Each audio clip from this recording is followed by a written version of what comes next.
Hello, listeners. In this episode, I'm going over my top yaoi/boys love manga for the month of February 2021. This is the list of yaoi manga, manhwa, and webtoon that I think are the best stories to try for the month of February. Be sure to watch all the way through the video to get my full analysis on each of the series. I'll go over summaries, news, and why you should read it. But before we get started with this episode, I just want to remind our viewers that if you like seeing more yaoi content and would like to support this channel, please don't forget to smash that like button. Also, if you haven't done so, please subscribe to this channel and hit that notification bell. Feel free to message me in my social media at ZEALED FUJOSHI, which I'll be using to interact with viewers about more yaoi content.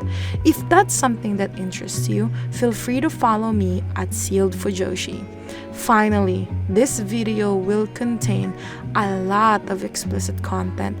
With that in mind, please proceed with caution. You have been warned.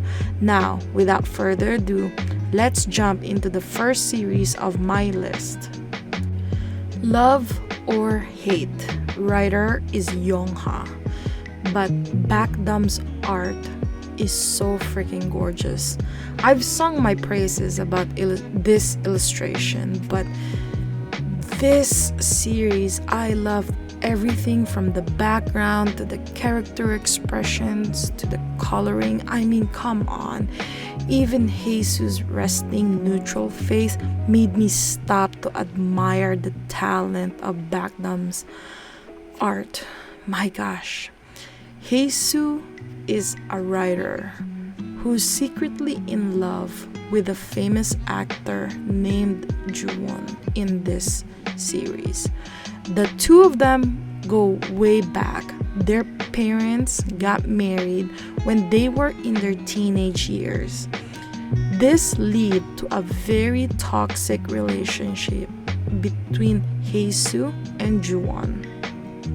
This whole book is kind of like a pseudo incest because they're not related by blood, but their parents were married when they were teenagers, so they think they're going into a very incestuous relationship, but they have no blood relations, nor did they grow up to be brothers because they were already teenagers when they met.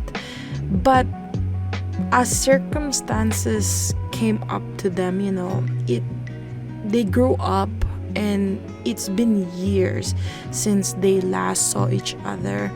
Their parents got divorced at the time, and now Haesoo and Jiwon are unsure of their place in each other's lives.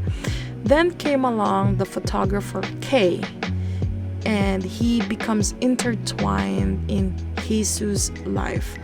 Things gets a lot more complicated than they already are.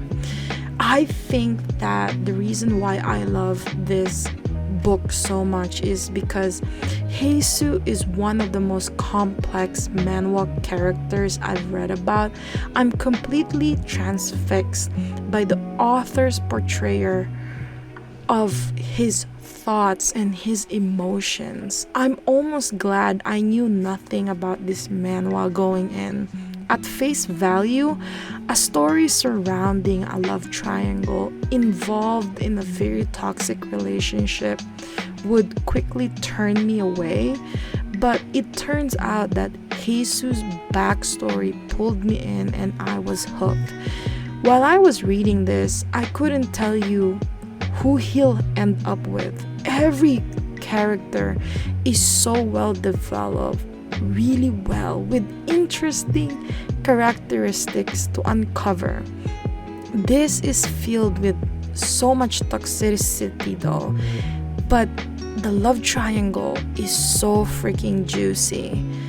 The characters and the drama wasn't over or done, and I felt like a very organic and real emotions while reading this series. Most of the time, you get your normal tropes of crazy encounters and people not telling the truth in a relationship.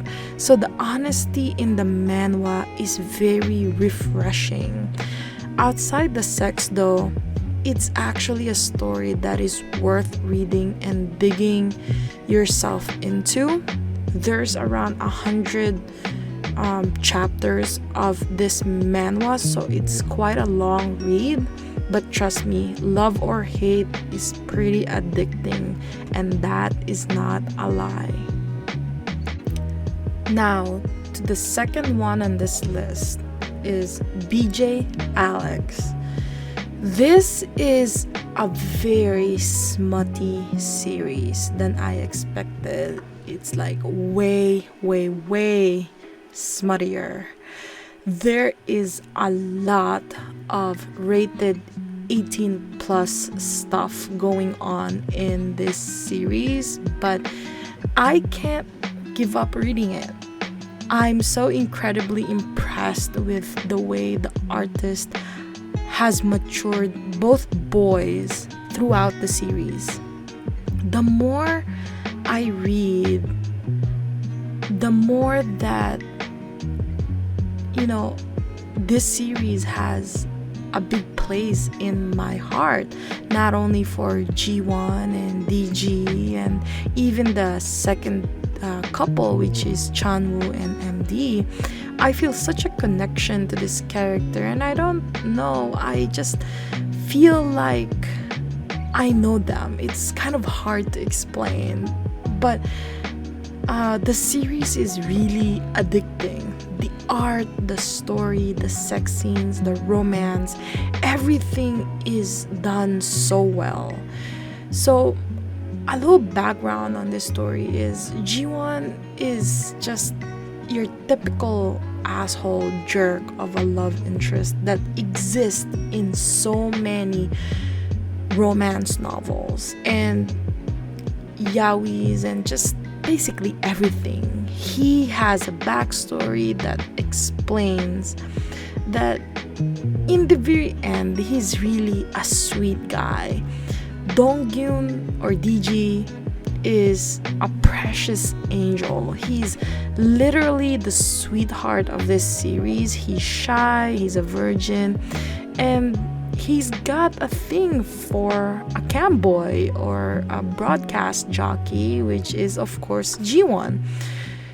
DG is very naive as he seems to be, and I like that about him.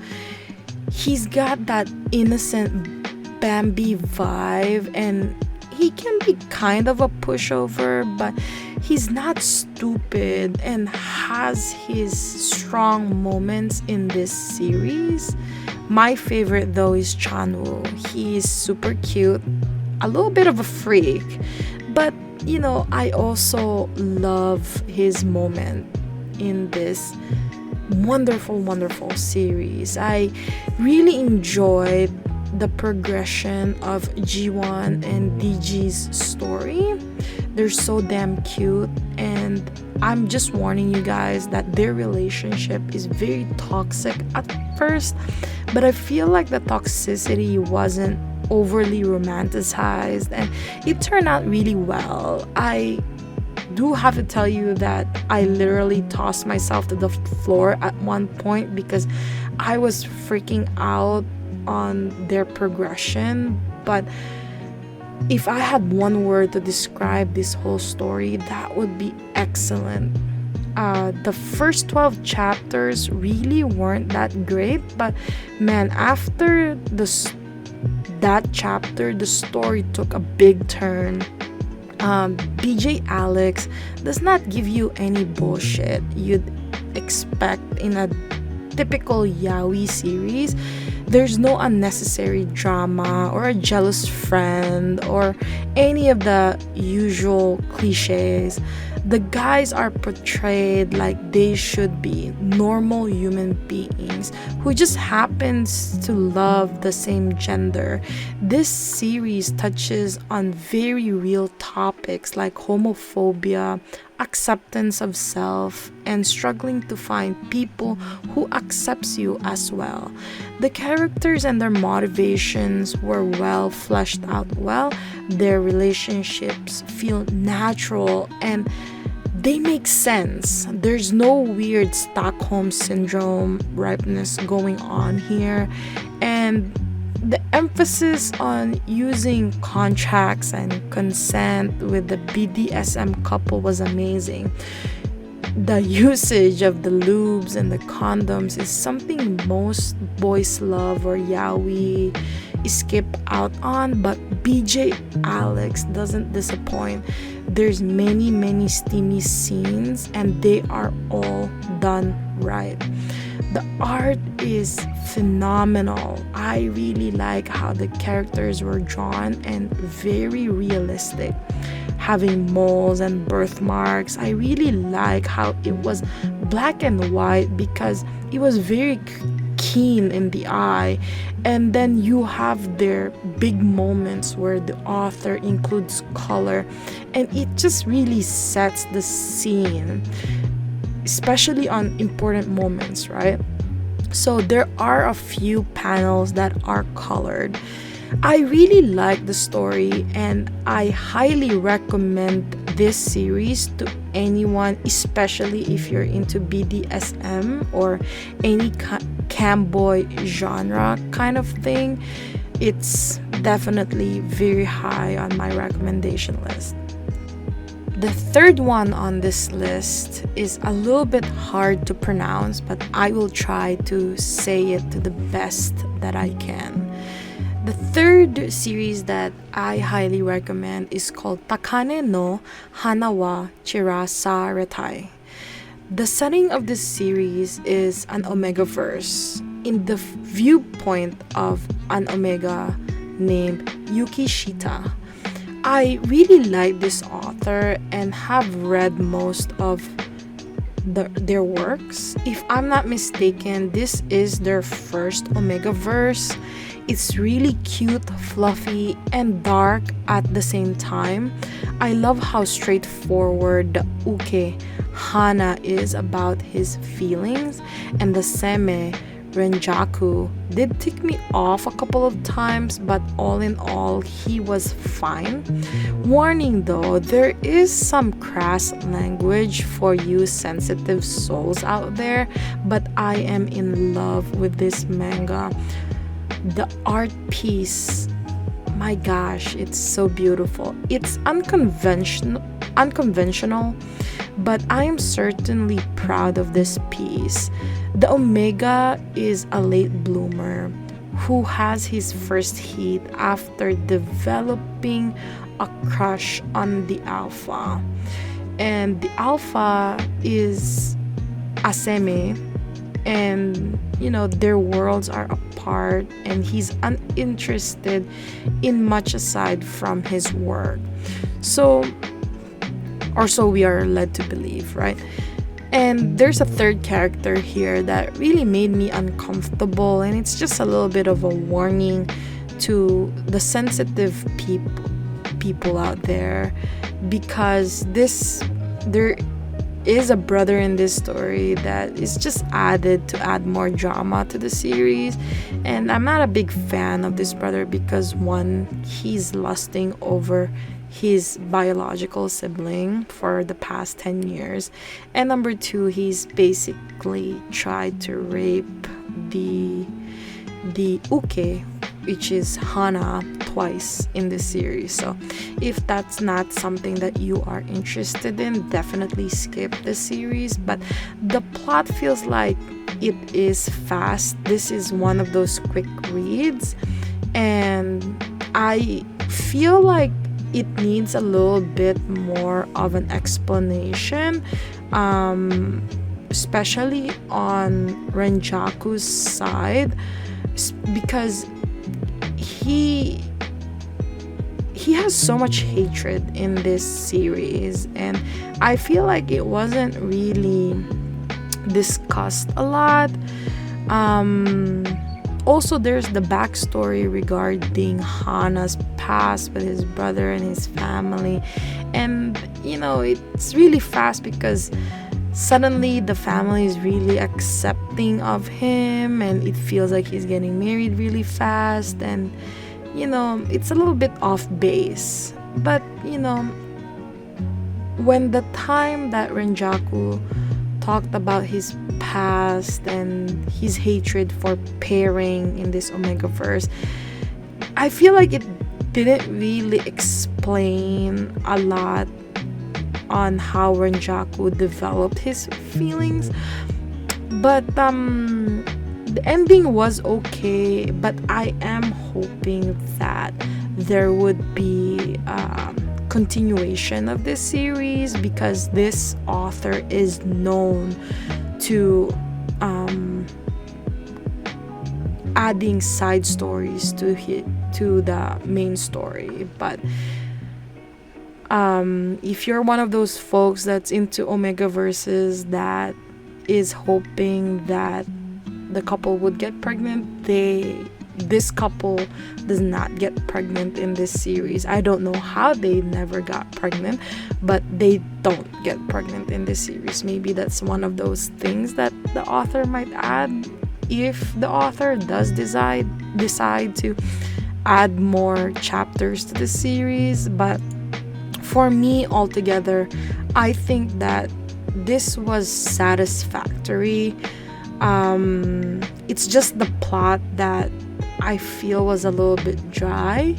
But I feel like it would be better if there were more sequels to this series. But I still highly recommend this series to be read. Now, the fourth title on this list is called Cherry Blossoms After Winter.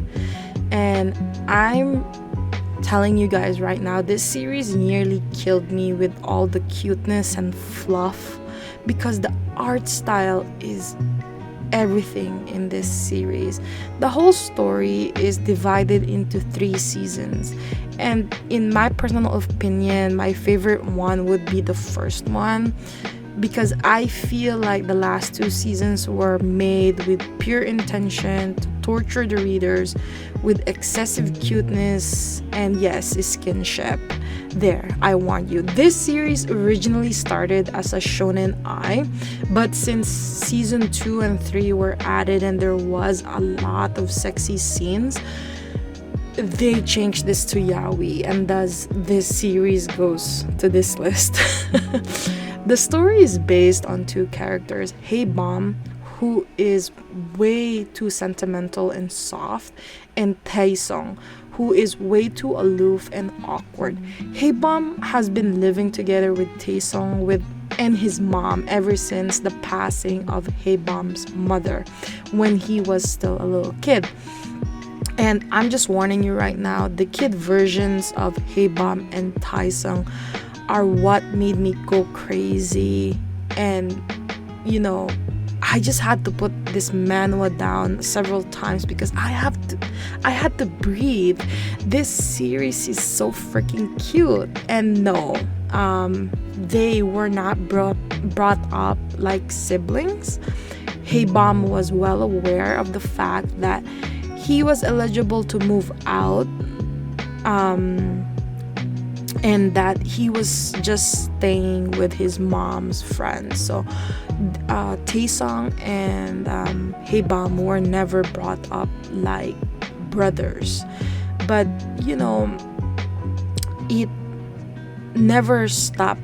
it didn't stop them from thinking, like, it kind of felt like their Taesung's mom might disapprove because they did basically grow up together in the same house, right? This series is starting off like Haebom and Taesung were enemies, and then they slowly develop into the lovers kind of trope, right? They attend the same school where Haebom is bullied by a lot of classmates, and I just would like to highlight the part where Taesung actually protects Haebom in his own aloof manner. I wish every young person had a clear head like Taesung. The story is basically young adult to school life boys love, in which the main characters face homophobia, having to come out, and then ultimately facing everything together. On the other note, the friendships in general was also another great addition to this series.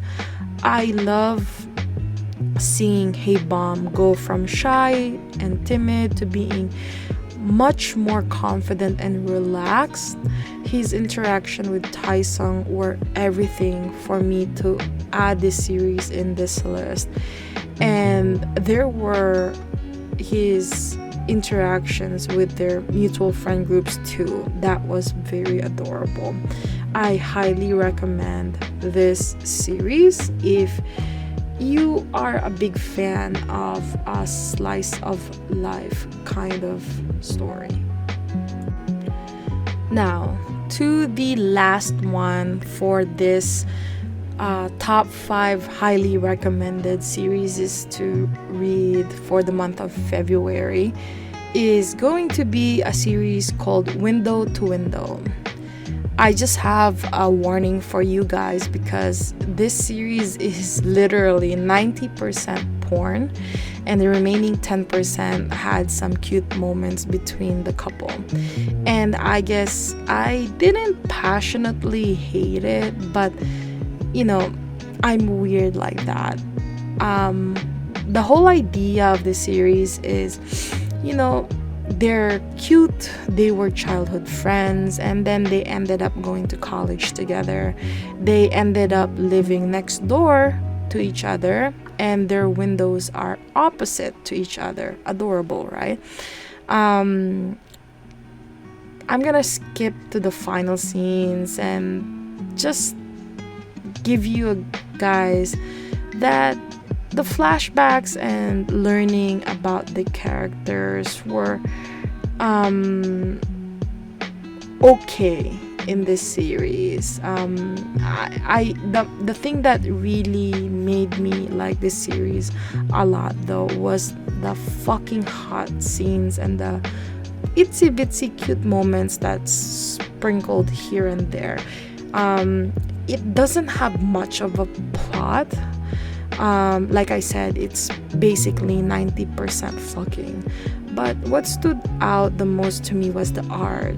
I really like the art style. I think it was beautifully drawn. This is a very easy, quick, or light read. I think I need a little bit more drama next time, but this is another cute boys love webcomic, and you know, I'll give you guys a bonus addition to this list, which is the Dohwan story, who is introduced in this series. Dohwan is the secondary couple of the series Window to Window, and he will get his own story on the series called Room to Room. I actually think that the Dohwan story had the best character traits and the best looking ones. So let's go to the bonus addition to this list, which is going to be Room to Room. From the creator of Window to Window comes another great story, Room to Room, featuring the side couples from the main story of Window to Window, which is going to be Dohwan and Chamin. Although the stories are connected to Room, this sequel, this is the sequel to Window, and I personally think that you can read these two books individually without really reading the other. Dohwan has a one-sided crush on his college friend Chamin, who is totally oblivious to this fact.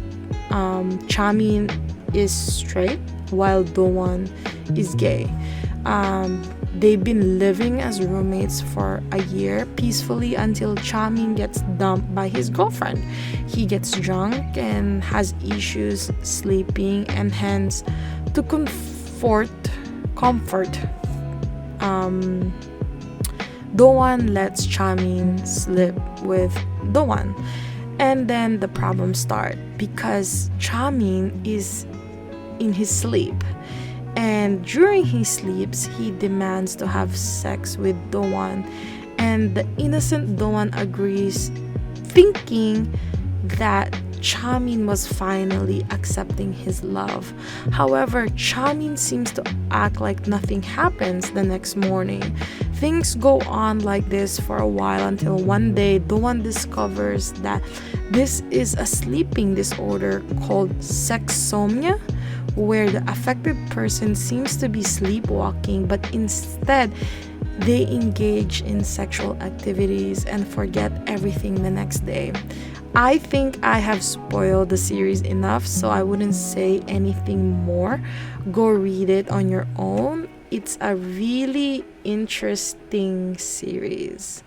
Thank you for watching the video. I hope you got some good information on what to read next. Remember to read the summary of each series that I recommended before investing time and money to read any of my recommendation, because it might not be your cup of tea. Please don't forget to follow my social media to be teased about some of the boys' love that I'm interested in. Feel free to leave me a message and converse with me. I'd love to hear back from you. Also, don't forget to support the author. All the manhwa details can be found in the description below. Again, thank you so much and hope to see you next month.